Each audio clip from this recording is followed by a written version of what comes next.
चलिए, तो आज की इस क्लास में हम विश्व इतिहास को शुरू करने वाले हैं। एमपीपीएससी असिस्टेंट प्रोफेसर हिस्ट्री का हमारा कोर्स का नाम हमने रखा है समग्र क्रांति, जिसमें हम हिस्ट्री को कंप्लीट कवर करने वाले हैं। तो पहला टॉपिक रहेगा वाणिज्यवाद। आपने सिलेबस को देखा होगा, यूनिट 9 जो है उसमें विश्व इतिहास दिया गया है। थोड़ा सा हम चर्चा करेंगे सिलेबस में, फिर हम वाणिज्यवाद को पढ़ेंगे। तो आज ये फर्स्ट क्लास होगी। जो क्लास आपको रिकॉर्डेड फॉर्म में मिल रही है, इसके अलावा जो क्लासेस आपकी होंगी वो ऐप पर होंगी, लाइव होंगी। इसके अलावा कुछ क्लासेस यूट्यूब पर भी रहेंगी डेमो, वो भी लाइव होंगी। तो ये पहली क्लास है, रिकॉर्डेड फॉर्म में है। चलिए शुरू करते हैं आज की क्लास को। तो सबसे पहले मैं आपको बताता हूं कि ये जो हमारा कोर्स है एमपीपीएससी असिस्टेंट प्रोफेसर समग्र क्रांति, इतिहास विषय के लिए लाया गया है। इसकी फीस रखी गई है 7,999 रुपए, लेकिन ये ऑफर प्राइस में आपको 4,000, ठीक, हाँ 499 रुपए में आपको मिल जाएगा, 4999 रुपए में आपको मिल जाएगा। अब ये जो ऑफर है अगले 10 दिन के लिए वैलिड रहेगा, इसके बाद इसकी फीस बढ़ा दी जाएगी। इस कोर्सेस में आपको क्या मिलेगा, तो मैंने इसका एक इंट्रोडक्शन वीडियो आपको बना दिया था।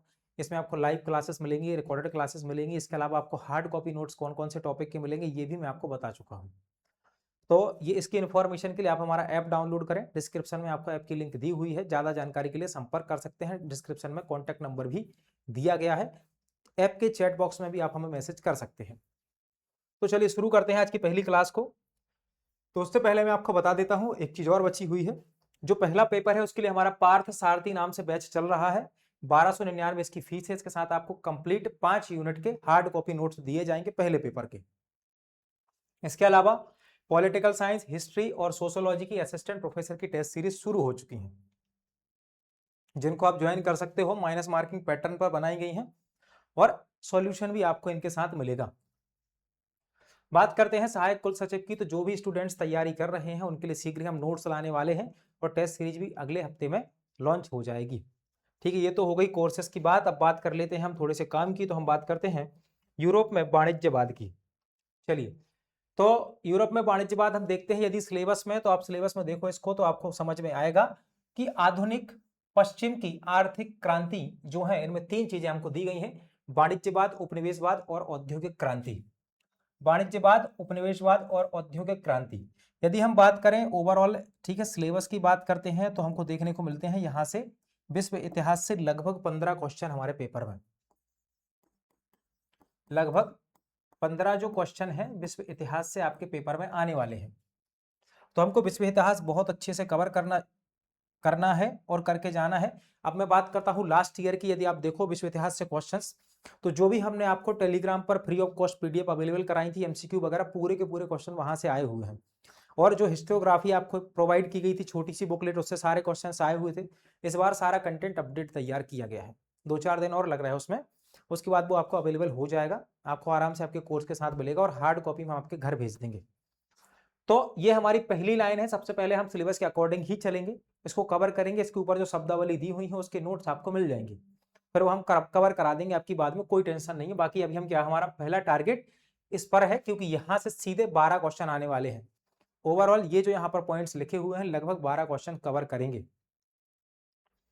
तो हम बात करते हैं यूरोप में वाणिज्यवाद या फिर मर्केंटलिज्म की।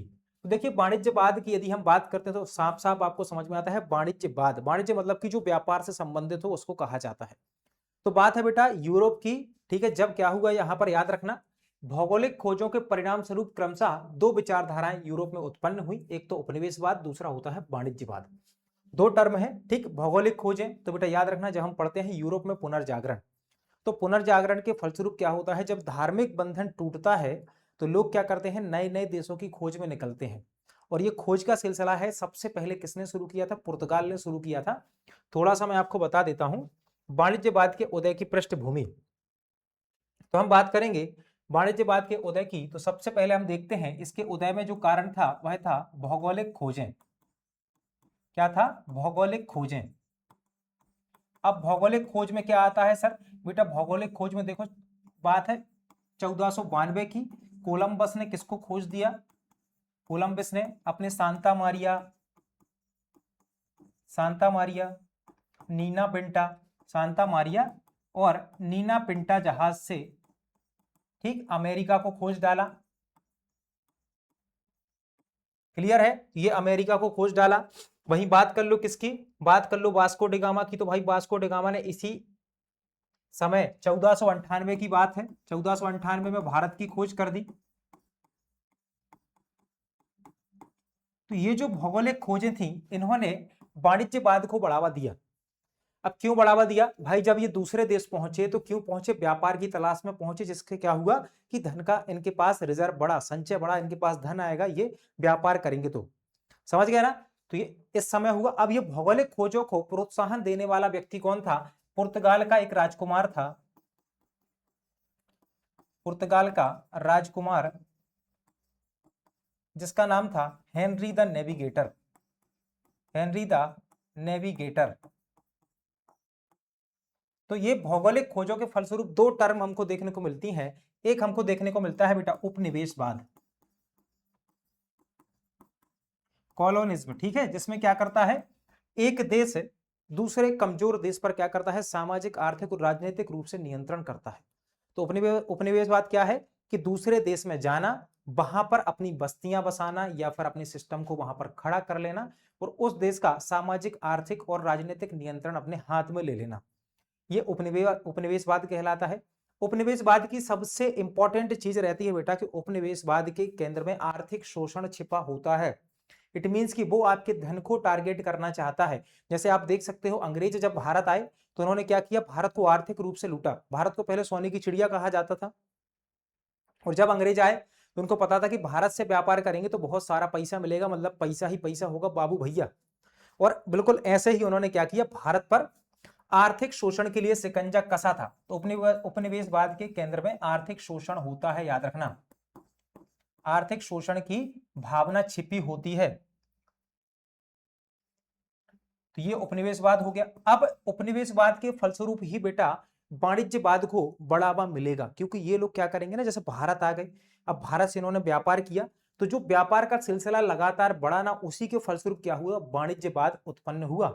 एक्चुअल में हम वाणिज्यवाद के टर्म में बोल सकते हैं उस समय यूरोप की भाषा में कि सोना, चांदी या फिर बहुमूल्य धातुओं का संचय करना ही क्या कहलाया, उस समय वाणिज्यवाद कहा गया।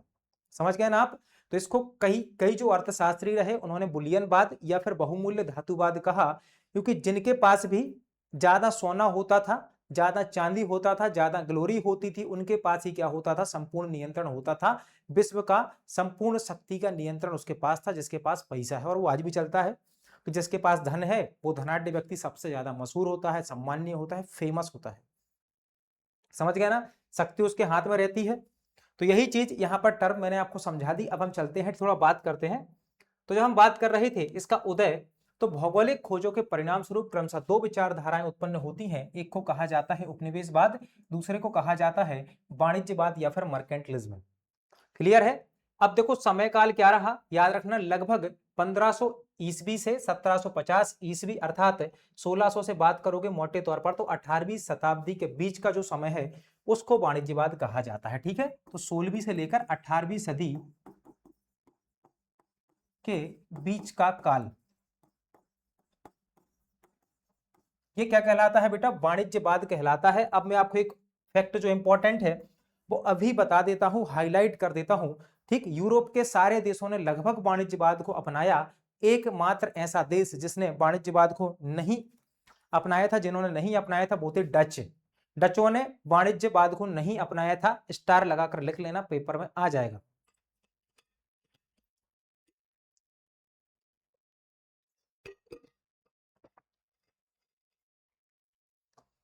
बेटा इस कोर्स में हम विश्व इतिहास हो गया, इतिहास लेखन हो गया, एमपी की हिस्ट्री हो गई, जो भी अपना टॉपिक्स रहेंगे ना उसको फुल डिटेल में पढ़ने वाले हैं। और इसमें कोर्स में आपको यह फायदा मिलेगा कि इस कोर्स से बाहर प्रश्न नहीं जाएगा। 90% पेपर इसी कोर्स से आएगा, ये मैं आपको बता सकता हूं अभी। और जो कंटेंट हम बनाएंगे, आपको कंटेंट ऐसा मिलेगा कि आपको लगेगा कि इससे बेस्ट कंटेंट हो नहीं सकता, क्योंकि जो भी बुक्स अवेलेबल है मार्केट में देख लो आप, या कभी किसी के नोट्स देखोगे ना तो आपको वैसी नहीं मिलेंगी। कल कुछ डेमो अपलोड हो जाएंगे ऐप पर, ठीक है, तो उनको आप देख सकते हो, तो आपको कंटेंट की क्वालिटी भी पता चलेगी। केवल सजा देने से कंटेंट नहीं बनता, कंटेंट में क्वालिटी और क्वेश्चंस आने की फ्रेमिंग होनी चाहिए, वो सब किया गया है। जहां जरूरत है वहां डायग्राम बनाए गए हैं, जहां जरूरत है वहां टेबल का यूज किया गया है, ताकि आपको आसानी से समझ में आए।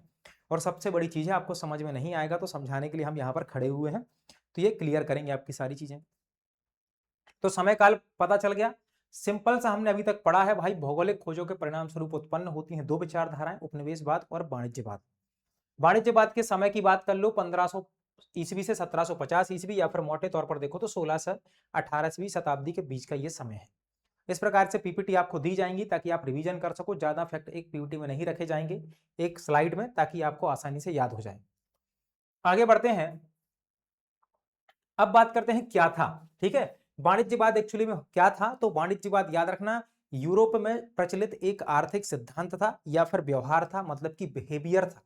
ठीक है, जो आर्थिक राष्ट्रवाद का पर्याय कहा जाता है। इट मींस कि हम कह सकते हैं यह एक आर्थिक सिद्धांत था। क्या था? आर्थिक सिद्धांत। अभी मैं आपको समझा देता हूं। आर्थिक सिद्धांत था या पर एक व्यवहार था जिसको आर्थिक राष्ट्रवाद कहा गया। अब देखो, आप सबने पढ़ा है हिस्ट्री में, राष्ट्रवादी विचारधारा क्या कहलाती है? अपने राष्ट्र के लिए समर्पण की भावना उत्पन्न होती है तो व्यक्ति क्या करता है? जाकर बॉर्डर पर शहीद होने के लिए तैयार रहता है। तो वो रहता है क्या? एक राष्ट्रवाद की प्रक्रिया है। यदि उसके सामने आर्थिक जुड़ जाता है ना, तो अपने देश के आर्थिक हितों के संरक्षण की बात होने लगती है। तो याद रखना, आर्थिक जीवन के, ठीक है, जितने भी उद्योग धंधे रहते हैं, बाकी क्या कार्य रहते हैं, व्यापार संबंधी गतिविधियां रहती हैं, सारी की सारी सरकार नियमन करने लगती है और व्यक्ति केवल अपने बारे में सोचने लगता है। हर राष्ट्र अपने बारे में सोचने लगता है आर्थिक संसाधनों को लेकर। इसको ही आर्थिक राष्ट्रवाद कहा जाता है। तो आपसे पूछा जाएगा क्या था? आर्थिक सिद्धांत, आर्थिक व्यवहार और आर्थिक राष्ट्रवाद इसको कहा जाता है। यह व्यापारिक पूंजीवाद का पहला चरण माना जाता है। अब देखो, जैसे जैसे क्या होगा, ये वाणिज्यवाद बढ़ेगा तो यूरोप पूंजीवाद की ओर बढ़ेगा। पूंजीवादी अर्थव्यवस्था के समर्थक कौन मिलेंगे हमको? एडम स्मिथ मिलेंगे। एडम स्मिथ अपनी जो पुस्तक है ना, कौन सी? ठीक, वेल्थ ऑफ नेशन, जो 1776 में प्रकाशित होगी, उसमें बात करेंगे पूंजीवाद या हस्तक्षेप अर्थव्यवस्था की। तो फिर हम उसको देखेंगे आगे जाकर। तो यहां तक समझ गए ना आप? क्लियर है? अब एडम स्मिथ जो है वाणिज्यवाद का आलोचक रहेगा, याद रखना। एडम स्मिथ वाणिज्यवाद का आलोचक रहेगा क्योंकि वो समर्थन किसको करता है? पूंजीवादी अर्थव्यवस्था को समर्थन करता है, तो आलोचक रहेगा। ये बात आपको याद रखनी है। अभी कौन इसका समर्थन करता है, कौन इसकी आलोचना करता है, इसको भी हम पढ़ेंगे। सबसे पहले हमने जान लिया, ठीक, कि इसका उदय कब हुआ। ठीक, 16 से लेकर 18वीं शताब्दी के बीच में इसका उदय हुआ। एक आर्थिक सिद्धांत था, व्यवहार था, आर्थिक राष्ट्रवाद था, और याद रखना व्यापारिक पूंजीवाद का पहला चरण इसको माना जाता है। यहां तक क्लियर? किसने इसको अपनाया नहीं था? डचों ने इसको अपनाया नहीं था। ये चीज हमको याद रखनी है। बात करते हैं, अब देखो इसकी परिभाषा यदि आप एक बनाओ कि सर इसकी एक परिभाषा क्या हो सकती है मर्केंटिलिज्म की, तो हम बात करें तो व्यापार वाणिज्य को नियमित कर अधिकतम सोना चांदी प्राप्त करने की नीति को ही वाणिज्यवाद कहा गया। तो जैसा कि मैं आपको बता चुका हूं, कई जो अर्थशास्त्री हुए उन्होंने इसको बहुमूल्य धातुवाद या फिर बुलियनवाद कहा। इसका मतलब होता है धातुओं का संचय।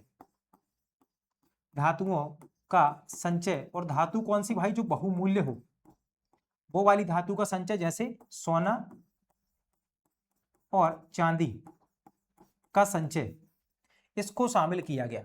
यहां तक क्लियर है? तो याद रखना, इसमें व्यापार वाणिज्य को राष्ट्र के एक मुख्य घटक के रूप में स्थापित किया गया। मतलब कि जो देश का सबसे मुख्य घटक था वो व्यापार वाणिज्य था, क्योंकि जितना ज्यादा व्यापार वाणिज्य बनाओगे उतनी ज्यादा धन संपदा आएगी। ठीक है, अब ये सब चीजें यहां पर क्लियर हो गई आपको कि भाई इसके केंद्र में क्या था? व्यापार और वाणिज्य, इसलिए इसका नाम पड़ा है वाणिज्यवाद। क्या नाम पड़ा है? वाणिज्यवाद इसका नाम पड़ा है। व्यापार वाणिज्य को, ठीक, राष्ट्र का एक मुख्य घटक माना गया और इसको अर्थशास्त्रियों ने बहुमूल्यवाद या फिर बुलियनवाद कहा है। यहां तक क्लियर है? आई थिंक आप लोगों को कोई दिक्कत, कोई परेशानी नहीं है ना? चलो, बहुत आराम आराम से पढ़ेंगे, समझकर पढ़ेंगे, ताकि कोई कॉन्सेप्ट वाला क्वेश्चन भी आता है तो आप आसानी से कर पाओ। क्योंकि देखो माइनस मार्किंग है तो आयोग थोड़ा सा ट्रिकी पेपर देगा, थोड़ा सा कॉन्सेप्ट वाला पेपर देगा, तो इस बार थोड़ी सी ज्यादा जरूरत है। इसके पहले के जो पेपर थे वो थोड़े से फैक्चुअल पेपर ज्यादा हुआ करते थे, लेकिन अभी इस प्रकार के पेपर में देखो आप तो ट्रेंड चेंज होता है। अब हम बात करते हैं मध्य युग में वाणिज्यवादी क्रांति के सिद्धांत को प्रतिपादित करने और इस तत्व को लोकप्रिय बनाने का मुख्य श्रेय आर्थिक इतिहासकार रॉबर्टो सबितानो लापेज को जाता है। अब ये वाला जो क्वेश्चन है बेटा, याद रखना, ये क्वेश्चन को सीधा का सीधा राजस्थान में पूछा गया 3-4 साल पहले जब असिस्टेंट प्रोफेसर हुई थी ना, तो यही क्वेश्चन पूछा गया था। और उनसे पूछा गया था कि मध्य युग में वाणिज्यवादी क्रांति के सिद्धांत को प्रतिपादित करने वाले पहले व्यक्ति कौन थे, तो आप बताओगे रॉबर्ट सबितानो लापेज, ये पहले व्यक्ति थे। और इन्होंने अपनी पुस्तक the commercial revolution of the middle ages 1950 to 1350, ठीक, इसमें किया है, याद रख लो, ठीक है। ये 1971 में प्रकाशित हुई थी। इसमें 11वीं से 14वीं सदी के बीच यूरोपीय व्यापार और आर्थिक विकास का विश्लेषण या फिर एनालिसिस किया गया है। तो सीधी सी बात है कि मध्य युग में वाणिज्यिक क्रांति, कमर्शियल रेवोल्यूशन के सिद्धांत को प्रतिपादन किसने किया? लापेज ने किया। और लापेज की इस बुक का नाम भी देखो, यहां पर आप समझ जाओगे मिडिल एज लिखा हुआ है, तो आराम से आप समझ जाओगे ये लापेज की पुस्तक है, क्योंकि लापेज ने ही इसको मिडिल एज में डिस्क्राइब किया है। 1950 to 1350 ये समय रहा है, इसको याद रख लेना। क्लियर है? चलो अब देखो यहां पर लिखा हुआ है एक टर्म मध्य युग, क्या कहलाता है मध्य युग, तो उसको थोड़ा सा समझते हैं बेटा। तो यूरोप का एक टाइम पीरियड, ठीक है, यूरोप में याद रखना 500 ईस्वी से 1500 ईस्वी तक का समय, ये कहलाता है मध्य युग।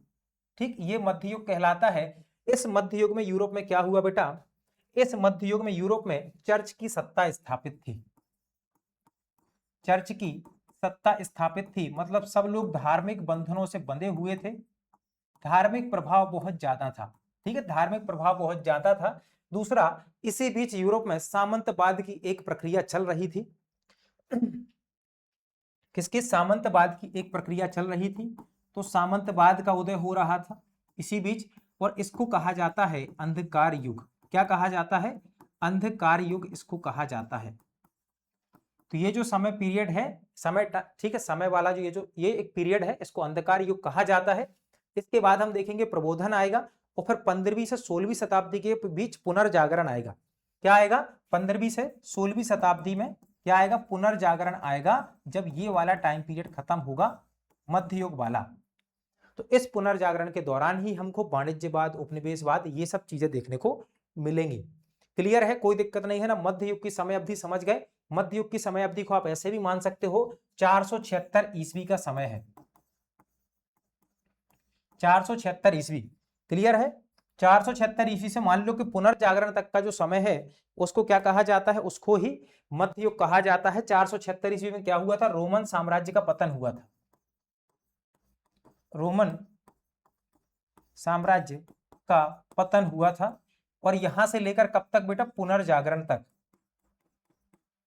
पुनर्जागरण शुरू होने तक की अवधि को मध्य युग कहा जाता है। समझ गए होगे आप मिडिल एज क्या कहलाती है। अब बात करते हैं आगे।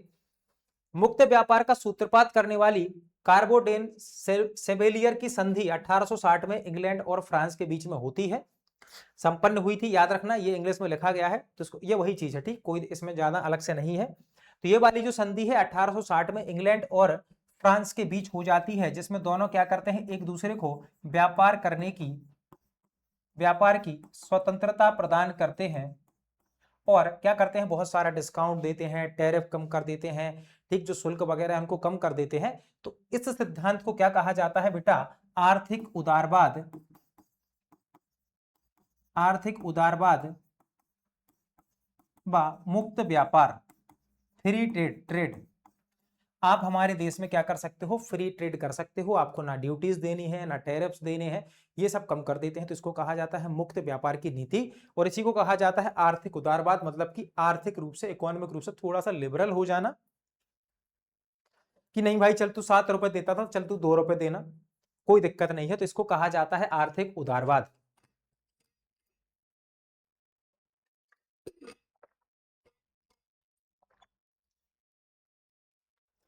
तो हमको ये संधि याद रखनी है, कोबडेन सेवेलियर की संधि। आपसे पूछा जाएगा कोबडेन सेवेलियर की संधि कब हुई? तो 1860 में इसकी संधि हुई थी।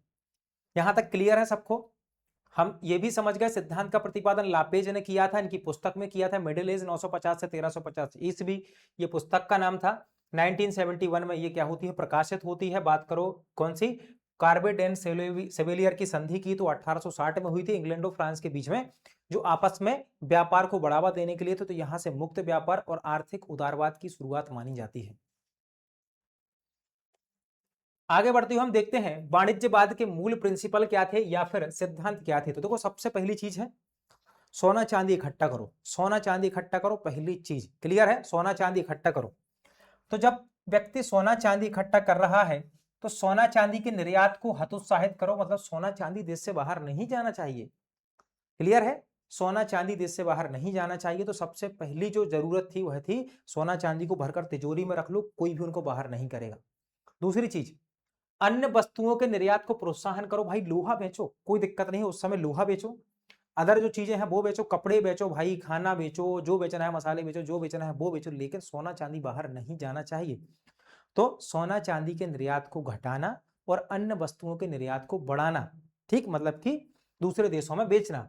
बाहरी आयात पर उच्च कर लगा देना, जैसे मान लो कि हमको जरूरत है आज एक चीज की, वो इंडिया में नहीं मिलती, तो हम कहां से उसको इंपोर्ट करेंगे, हम बाहर से इंपोर्ट करेंगे, और जब हमने उसको अमेरिका से मंगाया तो हमारा पैसा जाएगा, और पैसा जाएगा भाई तो दिल टूट जाएगा कि पैसा चला गया, और हाथ से पैसे जाते हैं जब जब हाथ से कैश जाता है तो बड़ा दुख होता है। तो इसीलिए क्या कहा गया कि भाई बाहरी वस्तुएं जो हैं उन पर क्या करो, बहुत ज्यादा टैक्स लगा दो, लोग खरीदेंगे ही नहीं, अपने देश के लोग खरीदेंगे नहीं, और संरक्षणवाद को बढ़ावा मिलेगा, मतलब कि अपने देश की, ठीक है, चीजों को ही लोग क्या करेंगे, अपनाएंगे।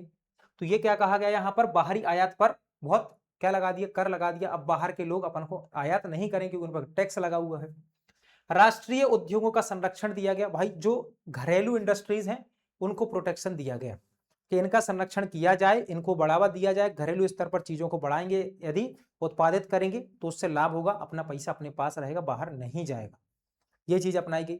और नारा क्या दिया गया, अधिक स्वर्ण अधिक शक्ति, मोर गोल्ड मोर पावर। याद रखना, more gold more power, no gold no power. यदि आपके पास सबसे ज्यादा सोना है तो आप विश्व में सबसे ज्यादा शक्तिशाली माने जाओगे, शक्तिशाली माने जाओगे। ये चीज क्लियर है यहां तक, इतना डन है। अब देखो ये चीज याद रखना, ये जो पीपीटी में लिखकर लाने का इसका मतलब ये है कि इसका उद्देश्य है क्योंकि हम अपने बच्चों को इन सब चीजों की पीपीटी अवेलेबल कराएंगे कोर्स में, ताकि आप इसको पढ़कर रिवीजन कर सको, ये आपके जल्दी रिवीजन करने के काम आएंगी, इसलिए पीपीटी आपको अवेलेबल कराई जा रही है। चलो बेटा आगे बढ़ जाते हैं। अब बात करते हैं वाणिज्यवाद का वैचारिक सार क्या निकला। सीधी बात है कि वाणिज्यवाद का यदि आप ठीक वैचारिक सार देखो तो क्या निकलता है, तो भाई वैचारिक सार निकला 3G में। 3G कौन सा है, याद रखना, यहां पर गोल्ड हो गया स्वर्ण, ग्लोरी मतलब गौरव, और गॉड मतलब ईश्वर। तो 3G जो है याद रखना, ये वाणिज्यवादी क्रांति के वैचारिक आधार हैं, ठीक है, गोल्ड ग्लोरी और गॉड, तीन चीजों को याद रखना। प्रसिद्ध नारा क्या था, अधिक स्वर्ण प्राप्त करके अधिक शक्तिशाली बनो, भाई जिसके पास ज्यादा सोना होगा वही शक्तिशाली होगा, क्योंकि उसके पास सब कुछ होगा, उसके पास बिजनेस होगा, उसके पास उसके खुद के ठीक काम करने वाले वर्कर होंगे, वर्क फोर्स होगी, और उसके पास शक्ति होगी क्योंकि सारा सिस्टम उसके कंट्रोल में रहेगा। प्रमुख सिद्धांत की बात कर लो, अधिकाधिक बहुमूल्य धातुओं की प्राप्ति, भाई ज्यादा से ज्यादा सोना चांदी और बहुमूल्य धातुएं लूट लो। अधिक निर्यात करो, ठीक है, बेचो ज्यादा, और आयात घटा दो, न्यूनतम आयात मतलब विदेशों से खरीदो कम, ठीक, इंपोर्ट कम कर दो, एक्सपोर्ट ज्यादा करो। इस चीज पर रहा है हमारा वाणिज्यवाद। अभी तक तो आई थिंक आपके दिमाग में एक इमेज बन गई होगी कि हमको अपने संरक्षण के लिए क्या क्या करना है, ये सब वाणिज्यवाद में सोचा जा रहा था और किया जा रहा था सेल्फ ठीक एडवांटेज के लिए। अलग अलग देशों में वाणिज्यवाद के अलग अलग रूप हैं, जैसे फ्रांस में इसको कोलवर्टवाद कहा जाता है, अभी हम इसको डिटेल में देखेंगे। जर्मनी में इसको ठीक कैमरलिज्म कहा गया, और इंग्लैंड में इसको मर्केंटलिज्म कहा गया। क्या कहा गया, मर्केंटलिज्म कहा गया। डन है, ये कोई दिक्कत तो नहीं है ना, इतनी चीज याद रख लेना।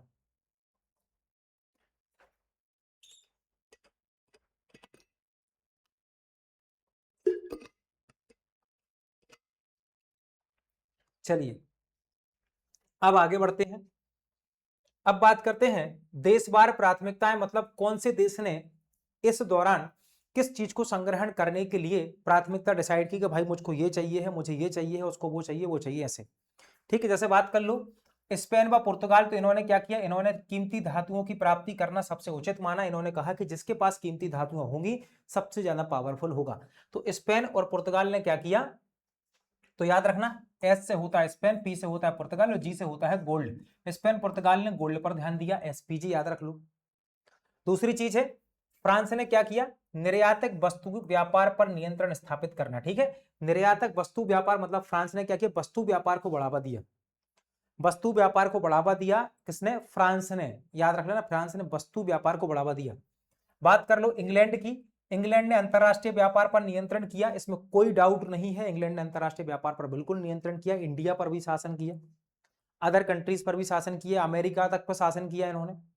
तो याद रखना, इन्होंने अंतरराष्ट्रीय व्यापार पर नियंत्रण किया।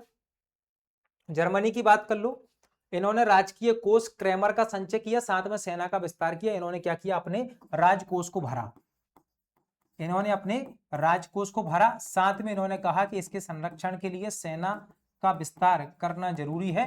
तो जर्मनी एक ऐसा देश था जिसने हमेशा अपनी सेना को मजबूत बनाने की कोशिश की है।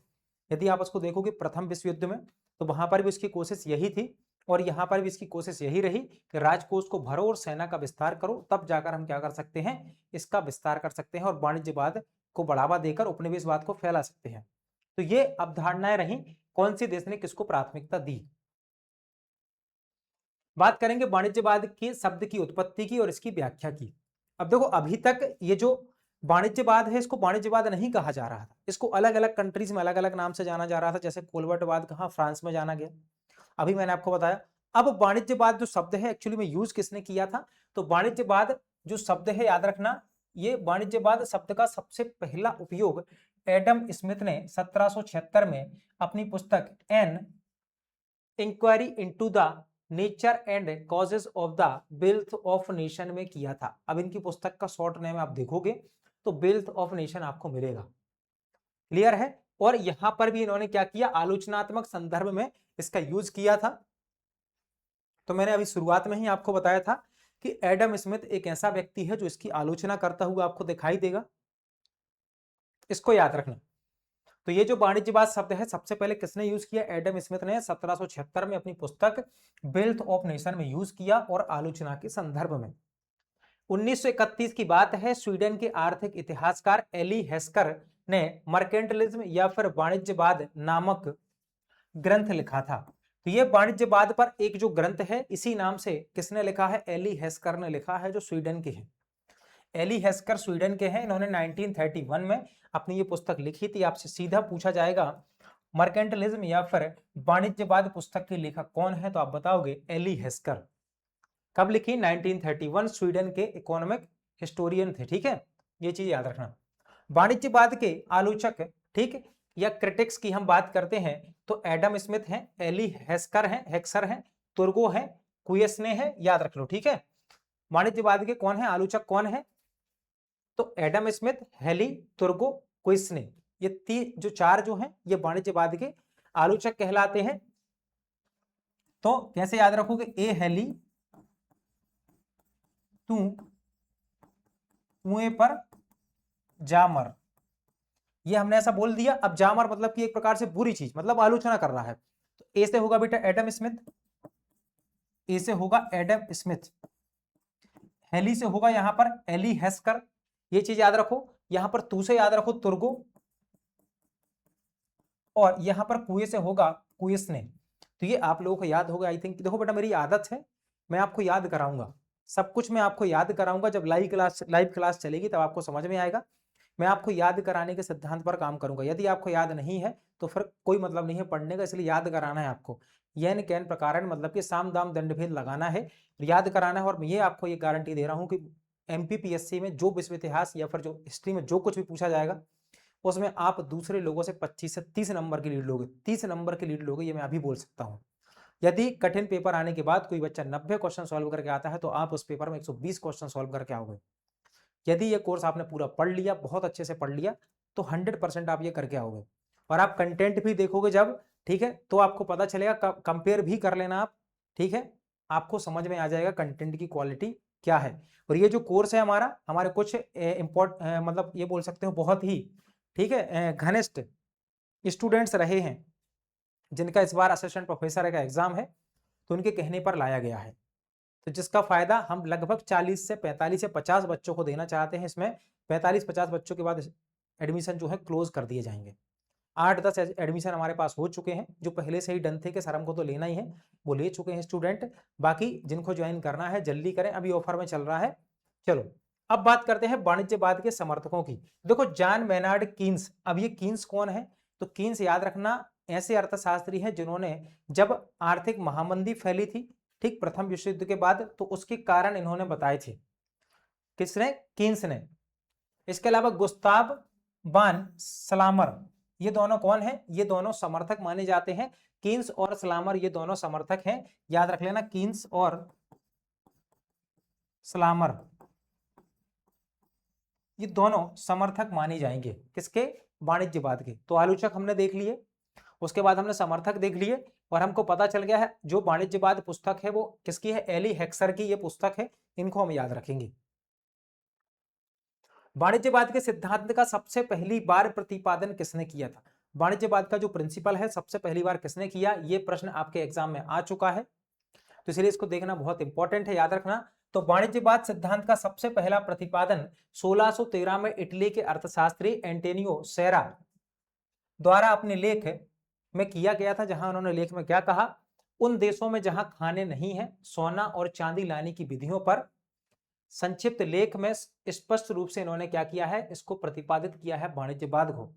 तो इनका कहने का मतलब यह था कि ऐसे देश मान लो जहां पर धातुओं की खदानें नहीं है, तो वहां क्या करना चाहिए? तो उन्होंने कहा कि ऐसे देशों को व्यापार की ऐसी विधियां ठीक निकालनी चाहिए जिनसे स्वर्ण या धातु हमारे देश में आ सके। ठीक है, तो किसने कहा था? याद रख लेना, इटली के अर्थशास्त्री एंटोनियो सेरा ने सबसे पहले सिद्धांत दिया था। पूछा जाएगा सिद्धांत किसने दिया या प्रिंसिपल सबसे पहली बार किसने दिया? आप बताओगे एंटोनियो सेरा। एंटोनियो सेरा द्वारा सबसे पहली बार वाणिज्यवाद का सिद्धांत दिया गया था, याद रखना।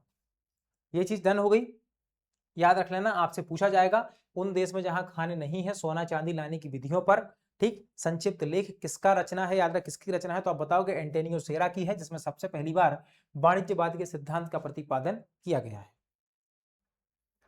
बात करते हैं स्पेन में वाणिज्यवाद की, बात कर लो। ठीक है, तो देखो याद रखना, वाणिज्यवाद का सबसे पहली बार उदय जो हुआ वो स्पेन में हुआ। कहां हुआ? सबसे पहली बार उदय स्पेन में हुआ। आपसे पूछा जाएगा वाणिज्यवाद सबसे पहले कहां आया? स्पेन में आया, याद रखना। स्पेन को अपने अमेरिकी उपनिवेशों से भारी मात्रा में सोना चांदी जैसी कीमती धातु प्राप्त हुई। अब एक चीज और यहां याद रखना कि अमेरिका में सबसे पहले उपनिवेश स्थापित करने का श्रेय स्पेन वासियों को जाता है। किसको जाता है? स्पेन वासियों को जाता है, याद रखना। तो इन्होंने क्या किया? भारी मात्रा में अमेरिका से सोना चांदी जैसी कीमती धातुएं प्राप्त की, और जब ये सबसे पहले प्राप्त करेंगे तो सबसे पहले वाणिज्यवाद होगा, क्योंकि वाणिज्यवाद का मुख्य सिद्धांत क्या है? अधिक सोना अधिक शक्ति। सबसे पहले इन्होंने किया। इन बहुमूल्य धातुओं के संचय ने स्पेन को प्रारंभिक वाणिज्यवादी शक्ति बना दिया। तो आपसे एक प्रश्न और बनेगा, सबसे पहली वाणिज्यवादी शक्ति, तो आप क्या बताओगे? सबसे पहली वाणिज्यवादी शक्ति कौन है बेटा? स्पेन है।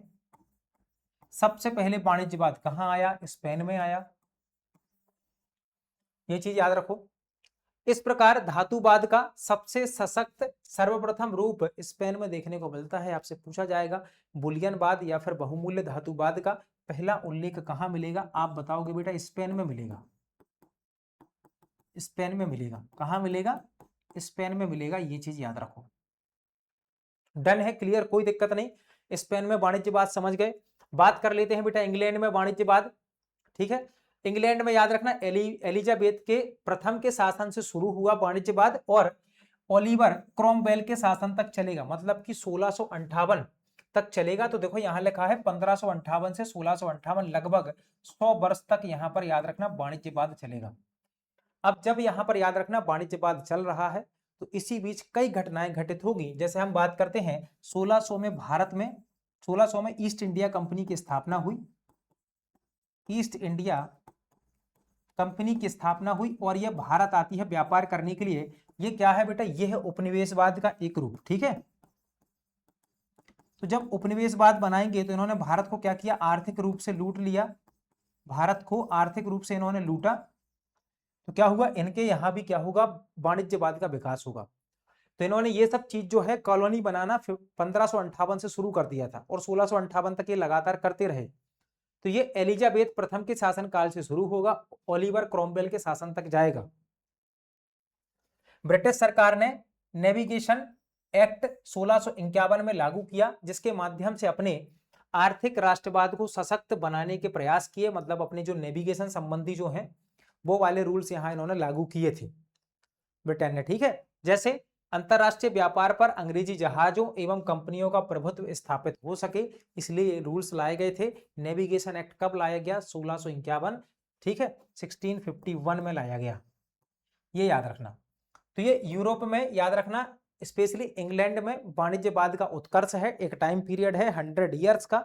एलिजाबेथ प्रथम से शुरू होता है और क्रोमवेल तक ये चलता है लगातार, समझ गए ना? ये इंग्लैंड में वाणिज्यवाद है।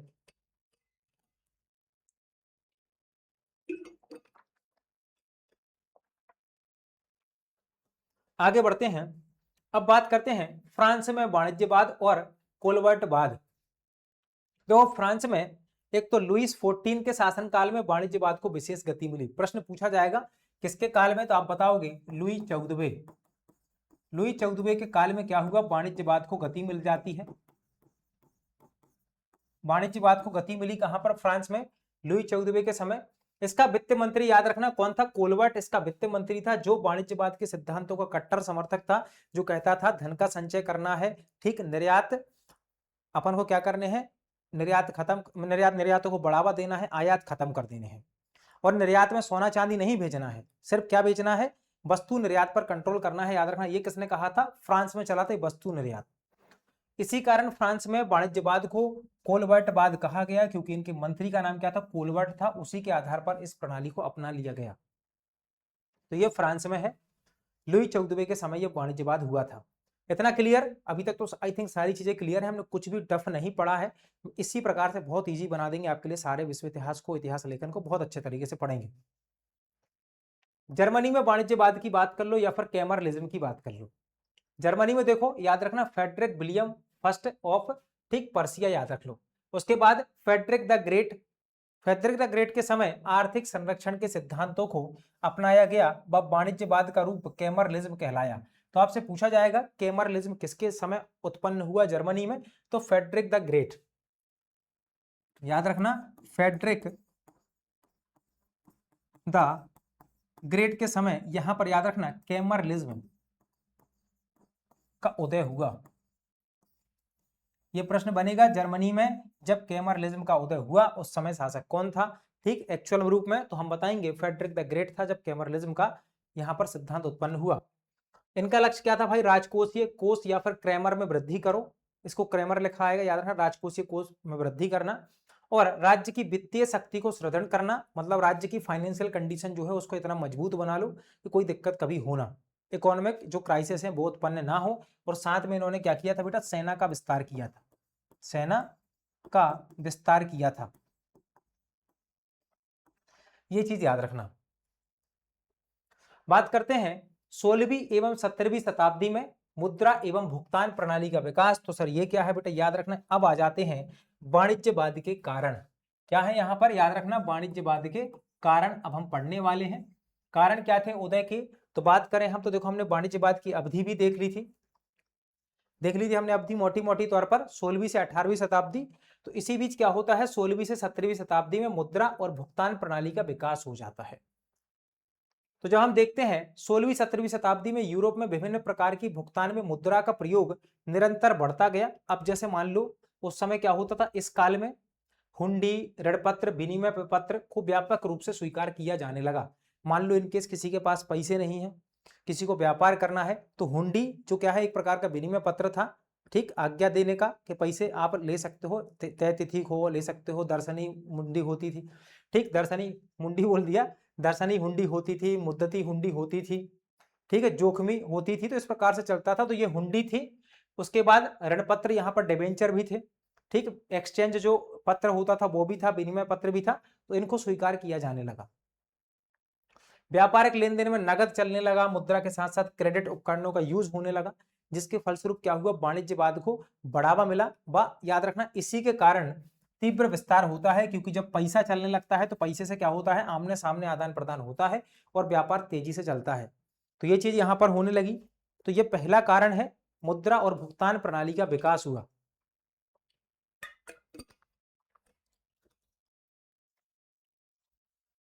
चलिए आगे बढ़ जाते हैं, अगला कारण देखते हैं, उदय के कारण।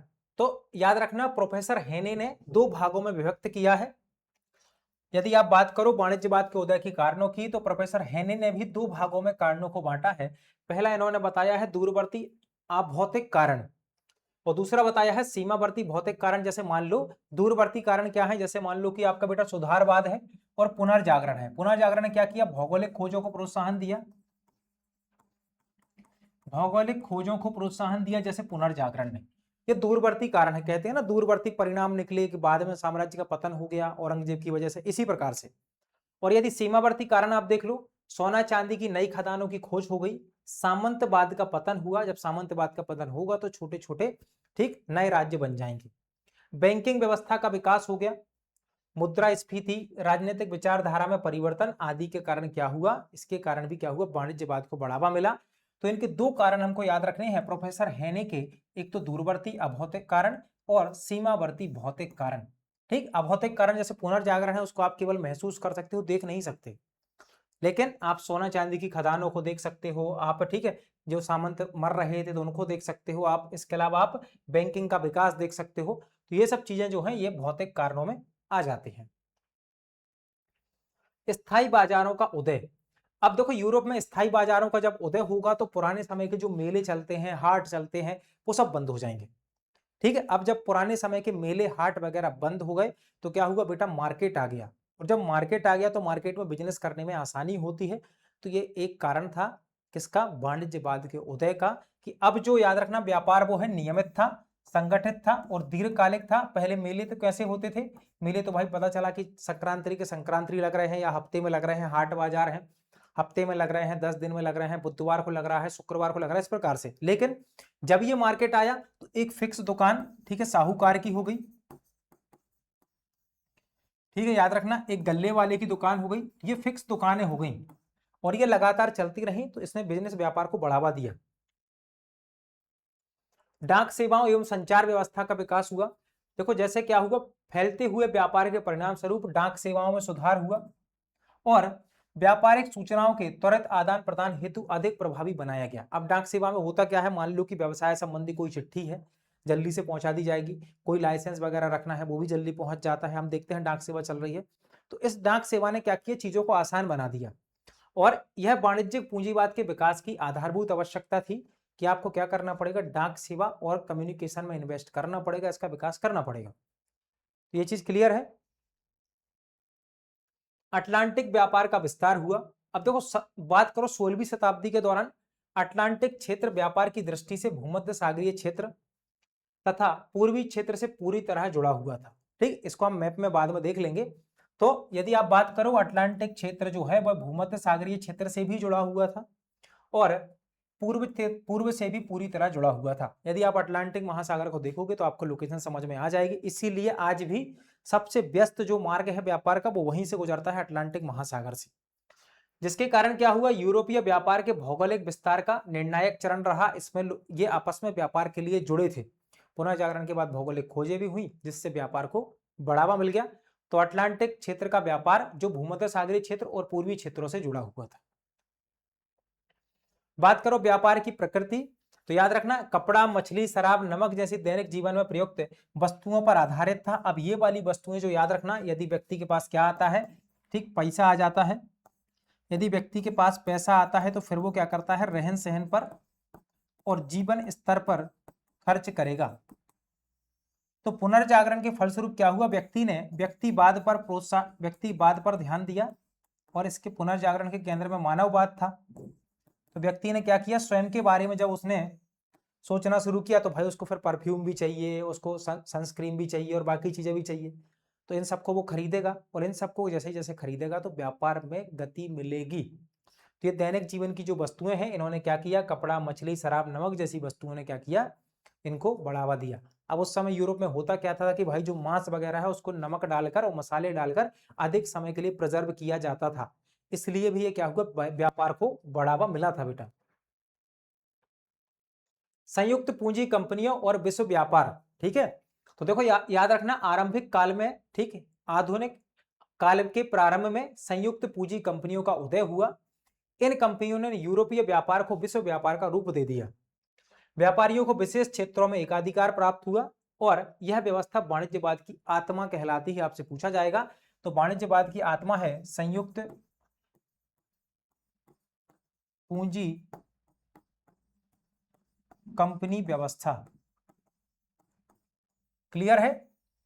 तो सबने क्या किया, ज्वाइंट रूप से क्या किया बेटा, ज्वाइंट रूप से क्या किया, इन्वेस्ट किया कंपनी में और फिर कंपनी का संचालन किया। जैसे मान लो ईस्ट इंडिया कंपनी 217 साझेदार थे जिन्होंने क्या किया, उसको शुरू किया था। कितने थे? 217 साझेदारों ने उसको शुरू किया था। तो यही चीज है कि इन सब ने क्या किया, इन्वेस्ट किया, जिसके फलस्वरूप क्या हुआ, व्यापार को ये विश्वव्यापी रूप दे पाए। और विश्वव्यापी रूप देंगे तो सीधी सी बात है कि व्यापार फैलेगा और व्यापार बढ़ेगा, क्योंकि उन्होंने वो चीजें वहां से व्यापार में शामिल की जो डिमांडिंग थी, दैनिक जीवन की वस्तुएं, कपड़ा था, मछली थी, शराब थी, नमक था, जो कुछ चाहिए वो सब यहां से इन्होंने शामिल किया था। तो इसको क्या कहा गया, वाणिज्यवाद की आत्मा कहा गया था। तो ये हमारा पहला लेक्चर था जिसमें हमने वाणिज्यवाद के बारे में समझा। अब जो हमारी दूसरी क्लास रहेगी वाणिज्यवाद की, वो ऐप पर होगी। उसके बाद फिर हमारा जो अगला टॉपिक है औद्योगिक क्रांति, उसकी पहली क्लास जो है वो डेमो आपको यूट्यूब पर देखने को मिलेगी, लाइव क्लास रहेगी। आप हमारे इस कोर्स को ज्वाइन कर सकते हो समग्र क्रांति के नाम से। आपको ये कोर्स ऐप पर हमारे शो हो जाएगा। इसकी फीस 7,999 है, लेकिन अभी ऑफर में आपको 4499 रुपए में अवेलेबल रहेगा और ये आपको 10 दिन तक अवेलेबल रहेगा। आप इसको ज्वाइन करने के लिए हमारे टेलीग्राम चैनल को ज्वाइन कर लें। डिस्क्रिप्शन में लिंक दी हुई है टेलीग्राम चैनल की, उसको ज्वाइन करें, ऐप को डाउनलोड करें और आप हमारे कॉन्टैक्ट नंबर 8103164780 पर कॉन्टैक्ट कर सकते हो। और बेटा इस कोर्स में इतनी श्योरिटी तो रहेगी कि आपको ऐसे तरीके से पढ़ाया जाएगा और चीज़ें बताई जाएंगी कि आप एग्जाम में बहुत ज़्यादा ठीक अच्छा प्रदर्शन करके आ सकते हो। तो ये हमारा पहला लेक्चर था। आई होप आप लोगों को पसंद आया होगा। चैनल को लाइक करें, ठीक, वीडियो को लाइक करें, चैनल को सब्सक्राइब शेयर कमेंट करना ना भूलें। और जो सहायक कुल सचिव की तैयारी कर रहे हैं उनके लिए नोट्स जल्दी ही आने वाले हैं। इसके अलावा बाकी हमारे कोर्सेस रनिंग है, हिस्ट्री की टेस्ट सीरीज भी चल रही है, आप इसको ज्वाइन कर सकते हो असिस्टेंट प्रोफेसर के लिए। बाकी चैनल को सब्सक्राइब कर लें, टेलीग्राम को ज्वाइन करें, डिस्क्रिप्शन में लिंक आपको मिल जाएगी। ऐप हमारा डाउनलोड करें, MP एग्जाम अकेडमी हमेशा आपके साथ है। मिलते हैं अगले लेक्चर में, धन्यवाद।